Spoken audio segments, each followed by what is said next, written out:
हाय student, good morning. हा solution and colligative प्रॉपर्टीचा third lecture आहे.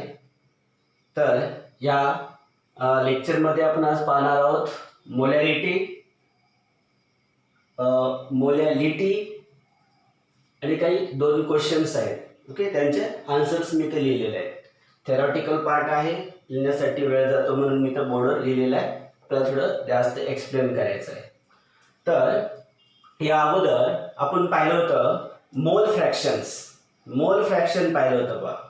Okay friends, मोल fraction मध्ये तुम्हाला सांगितलं होतं mole fractions so that are the x1 and x2. Mole fraction काय असतं मग? मोल फ्रॅक्शन ऑफ, समजा सोल्यूटचं जर काढायचं असेल तर मोल फ्रॅक्शन काय असतं मग? Number of moles of solute divided by number of moles of solvent plus number of moles of काय असतो? सोल्यूट असतो. ठीक आहे. आणि मोल फ्रॅक्शन जर आपल्याला सॉल्व्हंटचं काढायचं असेल तर x1 न रिप्रेझेंट करायचं आणि मोल फ्रॅक्शन ऑफ सॉल्व्हंट काय असतो मग? इज इक्वल टू द काय असतो मग? Number of moles of solvent divided by number of moles of solvent plus number of moles of solute असतो. ठीक आहे. तर हे मोल फ्रॅक्शन आहे. मग नंबर ऑफ मोल्स साठी तुम्हाला मी लास्टला सांगितलं होतं पहा. नंबर ऑफ मोल्स काय आहे मग? n1 n2 च्या व्हॅल्यू असतात. n1 म्हणजे आहे number of moles of solvent, n1 n2 आहे number of moles of solute आहे. ठीक आहे. मग नंबर ऑफ मोल्स कसं काढायचं? त्यासाठी फॉर्म्युला आहे mass of compound divided by molar mass of a compound. जसं की फॉर एक्झाम्पल सांगतो, जर आपल्याला number of moles of solvent काढायचं असेल तर mass of solvent divided by molar mass of solvent असतो. जर आपल्याला समजा number of moles of solute जर काढायचं असेल तर काय असेल मग? मास of solute divided by molar mass of solute. Okay, तर हा जो पॉइंट आहे नंबर ऑफ मोल्स, हे तुम्हाला फिजिकल केमिस्ट्रीमध्ये किंवा कुठेही समजा जास्तीत जास्त त्याचा यूज आहे. नंबर ऑफ मोल्स काय आहे नेमकं, तो कसा कॅल्क्युलेट करायचा आहे नंबर ऑफ मोल्स, याच्या अगोदर मी तुम्हाला सांगितलेलं आहे. ओके, नंबर ऑफ मोल्स किंवा तो 11th ला सुद्धा झालेला आहे. नंबर ऑफ मोल्स काय? मास घ्यायचा आहे कुठलाही, सपोज एक फॉर एक्झाम्पल सांगतो, मास आहे 2 ग्रॅम ऑफ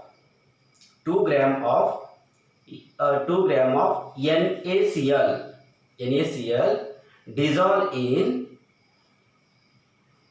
100 ml solution किंवा 100 ml वॉटर. 100 ml वॉटर मध्ये काय केलेलं आहे? डिझॉल्व केलेलं आहे. म्हणजे NaCl हा जो आहे तो काय आहे मग? सोल्यूट आहे. आणि वॉटर काय आहे मग? सॉल्व्हंट आहे. सोल्यूट किती घेतलेला आहे? 2 ग्रॅम घेतलेला आहे. 2 ग्रॅम ऑफ NaCl. त्यानंतर किती सॉल्व्हंट मध्ये डिझॉल्व केलेला आहे? 100 ml च्या सॉल्व्हंट मध्ये. ओके, तर सोल्यूट जो आहे तो 2 ग्रॅम, हे झालं मास of solute. Molar mass of NaCl, molar mass of solute. Molar mass of NaCl कसं काढायचं मग? Na याचा जो आहे तो ॲटॉमिक मास घ्यायचा प्लस Cl चा ॲटॉमिक मास. ओके, Na चा ॲटॉमिक मास त्याचा आहे 23 आणि Cl चा जो ॲटॉमिक मास आहे 35.5. या दोघांचं सम करायचं. ओके, त्यावरून आपल्याला काय निघत असतो? मोलार मास निघतो.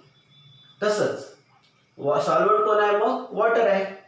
मग वॉटर सॉल्व्हंट आहे तर वॉटर किती घेतलेला आहे? 100 ml किंवा तिथं असेल 100 ग्रॅम असेल.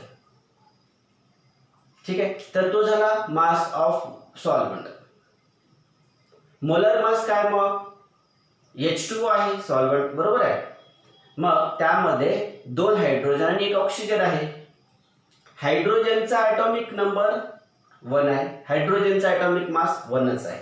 2 हायड्रोजन आहेत म्हणून 2 × 1 करायचं. ॲटॉमिक मास 2 × 1, 2 हायड्रोजन आणि ॲटॉमिक मास आहे 1, 2 × 1 प्लस ऑक्सिजनचा ॲटॉमिक मास किती आहे मग? 16. ठीक आहे, म्हणजे 2 प्लस काय करायचं आहे आपल्याला 16 करायचं आहे. म्हणजे 18 जो आहे तो मोलार मास झालेला आहे कशाचा सॉल्व्हंटचा. तर हे आहेत काय काढलेलं आहे आपण मोलार मास कसं कॅल्क्युलेट करायचं की एक्झाम्पल तुम्हाला सांगितलेलं आहे. ठीक आहे. तर आज आपण पाहणार आहोत पहा मोलॅरिटी काय आहे आणि मोलॅलिटी काय आहे. मोलॅरिटी RITY हा कॅपिटल एम असतो. मोलॅलिटी LITY स्मॉल एम असतो. ठीक आहे. म्हणजे सोल्युशन्स कॉन्सन्ट्रेशन कसं असते त्याला मेजर करत असतात. 1 मोलार सोल्युशन आहे, मोलॅलिटी सोल्युशन आहे असं. तर हे त्यासाठी पहा मोलॅलिटीचे डेफिनेशन काय सांगितलेलं आहे. Molarity first molarity it is defined as the number of moles of solute. Number of moles of solute. आता number of moles of solute म्हणलं की लगेच आपल्या डोक्यात क्लिक झालं पाहिजे. ओके. रिमाइंड केलं पाहिजे काय mass of solute divided by molar mass of solute. dissolve in 1 liter volume of solution. ही डेफिनेशन. मोलॅरिटीचा फॉर्म्युला काय आहे मग सिंपल आहे बा number of moles of solute volume of solution in 1 litre त्यालाच 1 dm³ असं पण म्हणतात. Okay. Number of moles of solute 1 litre solution मध्ये त्याला डिझॉल्व केलेलं आहे. नेक्स्ट पॉइंट बघा आता. हा number of moles of solute म्हणजे काय असतो. Number of moles of solute म्हणजे काय पहा. हा mass of solute in kg divided by molar mass of solute in kg per mole असतो. Okay. Number of moles of सोल्यूटचे डेफिनेशन तुम्हाला सांगितलेलं आहे. Mass of solute in kg divided by molar mass of solute in kg per mole. Okay. हे झालं number of moles. Okay. Divided by काय आहे volume of solution in 1 litre. तो मी असं लिहिलं आहे 1 divided by into 1 divided by volume of solution in 1 litre per dm³ किंवा 1 dm³. Okay. तर हे झालं आपलं एक मोलॅरिटी बद्दल. नेक्स्ट पाहू काय तर याच्यामध्ये अजून एक दिलेला आहे मोलॅरिटी एक्सप्रेस्ड इन मोल पर dm³. याचं युनिट आहे काय kg. हा kg आपण कॅन्सल करू शकतो. हा मोल आहे तो वर गेल्यानंतर पर मोल आहे तो वर गेल्यानंतर मोल होईल. इकडे आहे dm³ वर गेल्यानंतर पर dm³ होईल. ठीक आहे. तर हे झालं त्याचं युनिट. नेक्स्ट पाहता तो आहे नेक्स्ट मोलॅलिटी. काय molality it is defined as काय number of moles of solute again dissolve in 1 kg of solvent मध्ये. दोघांमधले फरक जो आहे तो डिफरन्स जो आहे तो लक्षात घ्या. 1 kg ऑफ काय आहे सगळं सॉल्व्हंट आहे. 1 kg ऑफ सॉल्व्हंट मध्ये त्याला काय करायचं डिझॉल्व करायचं आहे. तेव्हा जे सोल्युशन होत असते त्याला म्हणतात मोलॅलिटी. आता स्मॉल एम न काय करायचं रिप्रेझेंट करायचं पहा number of moles of solute mass of solvent in kg. Okay. कशामध्ये घेतलेलं आहे मग kg मध्ये सॉल्व्हंट आहे.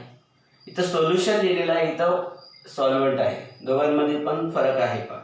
आता again number of moles of solute काय आहे मग number of moles of solute म्हणले की हा फॉर्म्युला येणार मास of solute in kg divided by molar mass of solute in kg per मोल. काय झालं सांगा हे झालं divided mass of solute in kg molar mass of solute in kg per मोल. हा झाला number of moles of solute divided bye काय सांगा mass of solvent in kg. त्याला मी असं लिहिलं into 1 divided by mass of solvent in kg. हा kg cancel होईल. ओके. हा मोल आहे पर मोल आहे तो वर गेल्यानंतर काय होईल मोल होईल. kg आहे तो वर गेल्यानंतर काय होईल पर kg होईल. म्हणजे मोलॅलिटी जी आहे इट इज एक्सप्रेस्ड इन मोल पर kg. ओके. तर हे त्यांचे युनिट्स आहेत पहा मोल पर kg. ठीक आहे. तर हे दोन फॉर्म्युले जे आहे ते आपल्याला इथे जे आहे ते फाइंड आउट करता येतील, molarity and molality. Okay, capital M I हा small M I. Okay, next point पहा आता. तो आहे नेक्स्ट म्हणजे solubility of gas in liquids. Solubility of gas in liquid. Liquid जो आहे तो सॉल्व्हंट आहे. लिक्विड काय सॉल्व्हंट आहे आणि गॅस काय मग सोल्यूट आहे. म्हणजे गॅसची सोल्युबिलिटी लिक्विड मध्ये कशी आहे हे आपल्याला सांगायचं आहे. असं क्वेश्चन विचारतात पहा, explain the solubility of gas in liquid. हा जो क्वेश्चन आहे तो कसा विचारतात पहा, explain the solubility of gas in liquid. तर तुम्हाला हे आन्सर लिहायचं आहे पहा, explain the solubility of gas in liquid. काय आहे solubility of gas in liquid? आता वॉटर आहे, वॉटरमध्ये ऑक्सिजन जे आहे ते किंवा अजून बरेच गॅसेस मॉलिक्यूल काय करत असतात, मग ॲब्झॉर्ब होत असतात किंवा डिझॉल्व्ह होत असतात. जसं की ॲक्वॅटिक जे ॲनिमल्स असतात त्या ॲक्वॅटिक ॲनिमल्सला ऑक्सिजन जे आहे ते कुठून भेटत असते, मग वॉटरच्या फॉर्ममधून म्हणजे वॉटरमधून भेटत असते. म्हणजे त्या वॉटरमध्ये काय असते, वॉटर काय करत असतो, ऑक्सिजन जे आहे तो ॲब्झॉर्ब करत असतो. म्हणजे तो गॅस जो आहे तो ऑक्सिजन जो आहे तो त्या वॉटरमध्ये डिझॉल्व्ह होत असतो. आणि ते प्राणी जे आहे ते ॲक्वॅटिक ॲनिमल्स काय करत असतात, मग तर त्या वॉटरमधून ऑक्सिजन घेत असतात. म्हणजे त्यांना बाहेर येऊन असं ऑक्सिजन घेऊन परत मध्ये जायची गरज आहे का? नाही. ओके, म्हणजे प्रत्येक समजा खूप तळाला बसलेला आहे तो आणि परत वर येतो आणि ऑक्सिजन घेतो आणि परत खाली जाऊन बसतो, असं होते का? नाही. म्हणजेच काय, त्या लिक्विड सॉल्व्हेंटमध्ये जे आहे ते गॅसेस मॉलिक्यूलला ॲब्झॉर्ब करण्याची कॅपॅसिटी असते. So what is the solubility? म्हणजे काय solubility, whether it is decreases और इन्क्रीजेस. ती केव्हा समजा डिक्रीज होत असते का इन्क्रीज होत असते. What factors affecting on it. कोणते फॅक्टर अफेक्टिंग करत असतात? काय तुम्हाला गेस करता येईल सांगा बरं. केव्हा नेमकं जास्त गॅसेस मॉलिक्यूल लिक्विडमध्ये ॲब्झॉर्ब होत असतात किंवा वॉटरमध्ये सांगतो चला, वॉटरमध्ये ॲब्झॉर्ब होत असतात. केव्हा होत असतात? राईट. म्हणजेच एक एक्झाम्पल सांगतो तुम्हाला. ही एक विंटरमध्ये जे आहे ते गॅसेस मॉलिक्युल्स वॉटरमध्ये ॲब्झॉर्ब होण्याची कॅपॅसिटी जास्त असते का समरमध्ये ऑक्सिजन मॉलिक्यूल वॉटरमध्ये ॲब्झॉर्ब होण्याची कॅपॅसिटी जास्त असते? दोन प्रश्न आहेत पहा. विंटरमध्ये ऑक्सिजन वॉटरमध्ये ॲब्झॉर्ब होण्याची कॅपॅसिटी जास्त असते का समरमध्ये ऑक्सिजन वॉटरमध्ये ॲब्झॉर्ब होण्याची कॅपॅसिटी जास्त असते? एक जनरल क्वेश्चन आहे पहा, ॲब्झॉर्ब करू शकता तुम्ही तर सांगता येतो. चला ठीक आहे, तर मी सांगतो पहा काय आहे. काही जणांना आलेलं असेल, काही जणांना माहिती नसेल, काही जण कन्फर्म नसतील किंवा त्यांनी जसं विचार करत असतील त्याचा थोडासा कन्सेप्ट वेगळाच असू शकतो. काय कन्सेप्ट आहे नेमका, याच्या मागचं सायन्स काय आहे पहा मी सांगतो. काय आहे की जर समजा whenever the temperature increases, what happens? Temperature increases, gas molecules in the waters is increases or decreases? Solubility of the gas molecules in the liquids is increases or decreases? Decreases. तुम्ही तर म्हणसाल नाही तर मग सर सोल्युबिलिटी तर जेवढं temperature वाढवलं तर सोल्युबिलिटी जे आहे ते वाढत असते. जसं एक एक्झाम्पल सांगतो पहा, आपण पाणी घेतलेलं आहे किंवा वॉटर आहे किंवा मिल्क आहे, त्याच्यामध्ये जर आपण काय केलेलं शुगर ॲड केलेलं असेल तर तो लवकर समजा डिझॉल्व्ह होणार नाही. तेच जर आपण काय केलं गॅसवर ठेवलं की लगेच काय करतो तो काय होत असतो, टेम्परेचर दिले की सोल्युबिलिटी त्याची म्हणजे साखर जे शुगर जे आहे ते काय होत असते इमिडिएटली जे आहे ते डिझॉल्व्ह होत असते. Means temperature increases, solubility increases. When when the solute are present in the solid form. But we discuss about the solute are present in the gaseous form. Comparison करायला लक्षात आले. म्हणजे जर समजा तुम्ही जर गॅस मॉलिक्यूल जो आहे तो लिक्विड मध्ये डिझॉल्व्ह होण्याची किंवा ऍब्झॉर्ब होण्याची कॅपॅसिटी कधी जास्त असते किंवा कमी कशी होत असते, त्याचं कारण असं आहे टेम्परेचर जर आपण इन्क्रीज केलं तर काय होत असते. समजा वॉटरला आपण टेम्परेचर दिलं तर वॉटर मधले जे आहे ते वेपरायझेशन होत असते. वॉटरचं वेपरायझेशन जर होत असेल तर वॉटर मधलं ऑक्सिजनचं किंवा other gases are evolves from there. Okay, ते गॅसेस मॉलिक्युल्स काय होत असतात, इव्हॉल्व होत असतात, रिमूव्ह होत असतात. म्हणजे सोल्युबिलिटी वाढते का तिथं, वाढत नाही. म्हणजे गॅस मॉलिक्युल जे काही त्या लिक्विड मध्ये आहे ते काय व्हायलेत, परत निघून चालले, रिमूव्ह व्हायलेत. ओके, अजून एक गोष्ट अशी आहे पहा, एक जनरल कन्सेप्ट असा आहे for about the solubility.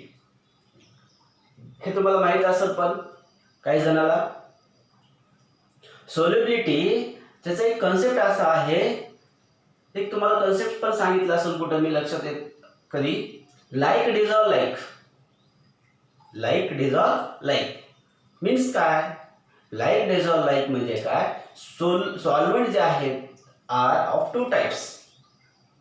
So that is the polar solvent and non-polar solvent. Polar means there is a having a polarity. Poles, positive, negative charge are there. Polarity. And another is non-polar. Means there is no formation of ions. So that is called as the non-polar. मग काय statement सांगितलं मी पहा तुम्हाला आता, like dissolve like means polar जर solute असेल तर polar solvent मध्ये डिझॉल्व्ह होत असतो.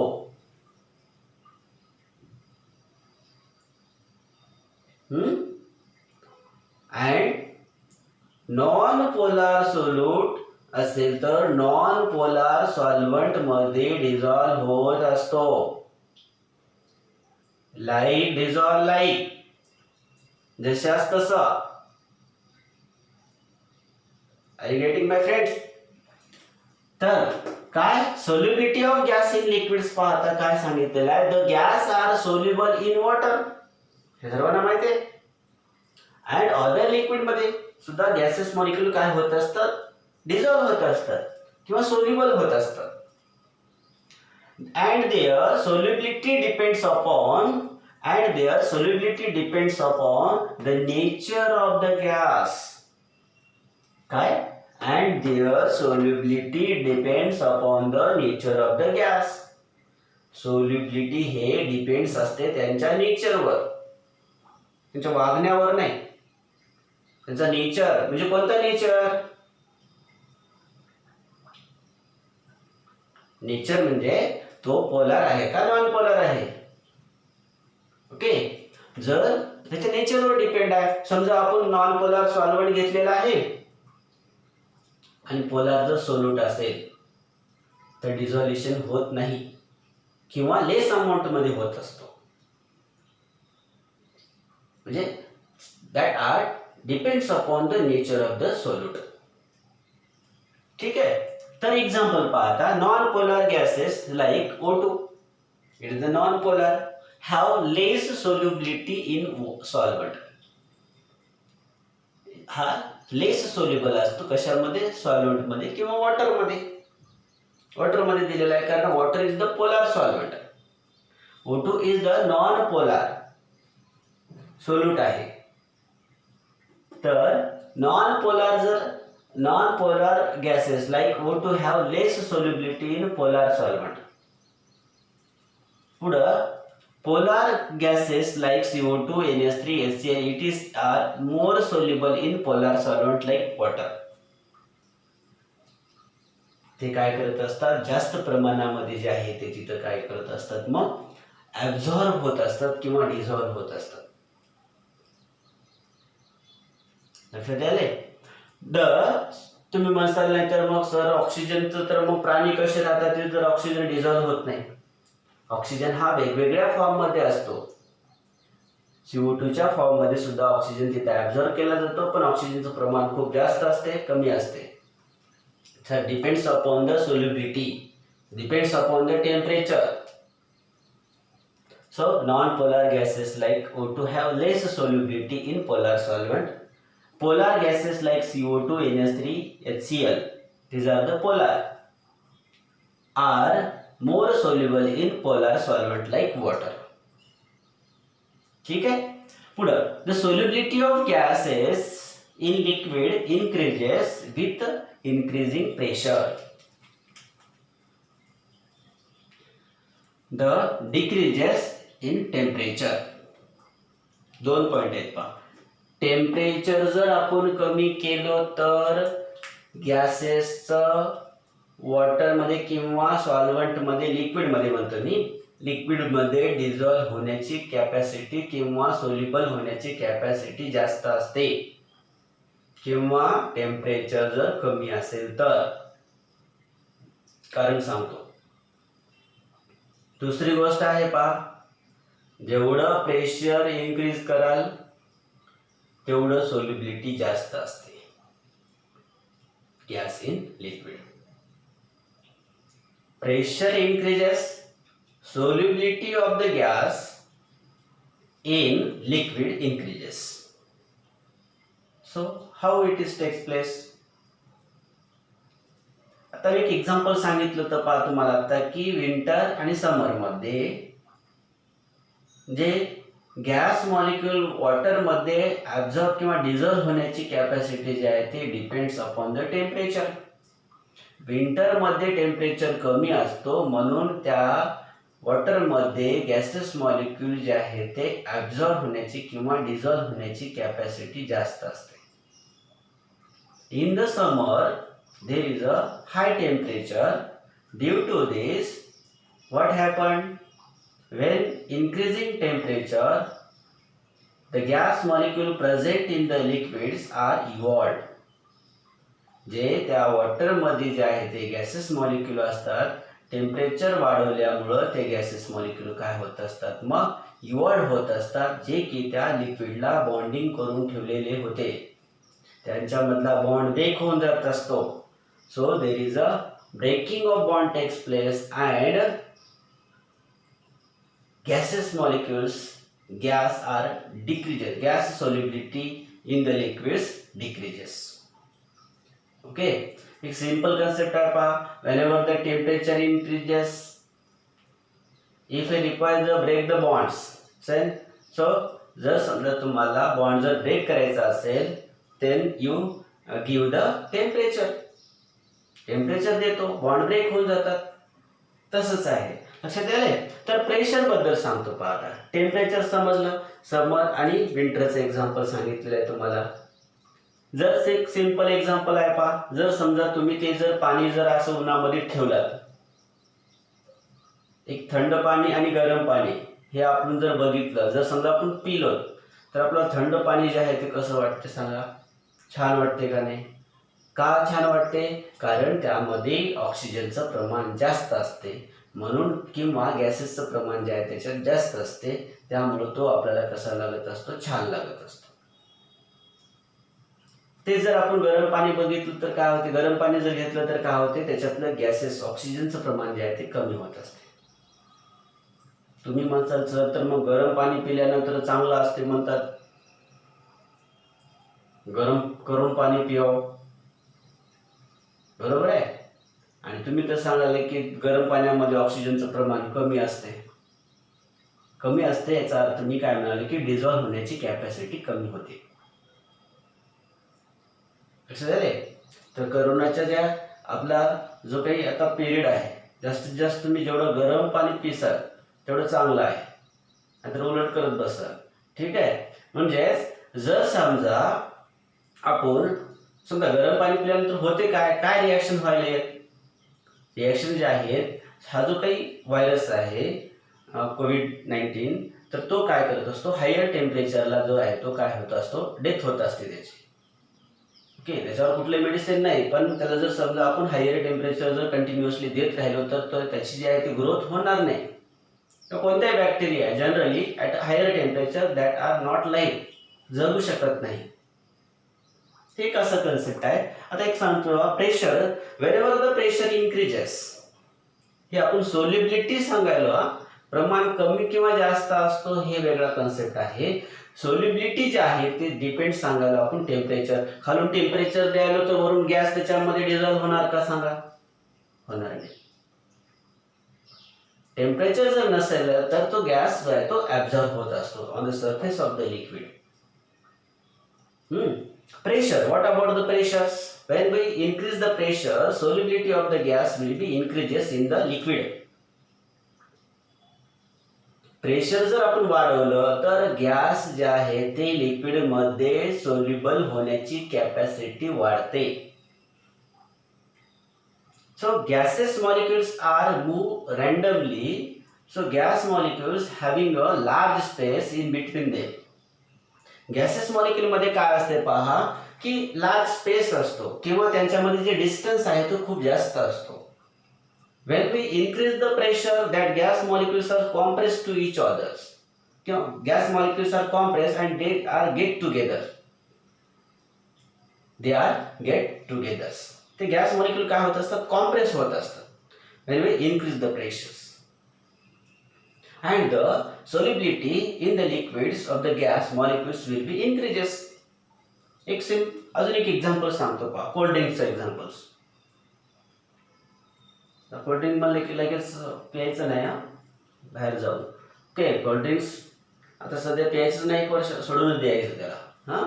हां, तर कोल्ड ड्रिंक्स जे आहे, जर समजा तुम्ही त्याला ओपन केलं, ओके, कोल्ड ड्रिंक्सच ओपन करायचं. कोल्ड ड्रिंक्स जर ओपन केलं तर काय होते पहा, आपल्याला एकदम त्याच्यामधून जे आहे ते गॅसेस मॉलिक्युल्स बाहेर आलेले जे आहे ते आपल्याला दिसतात.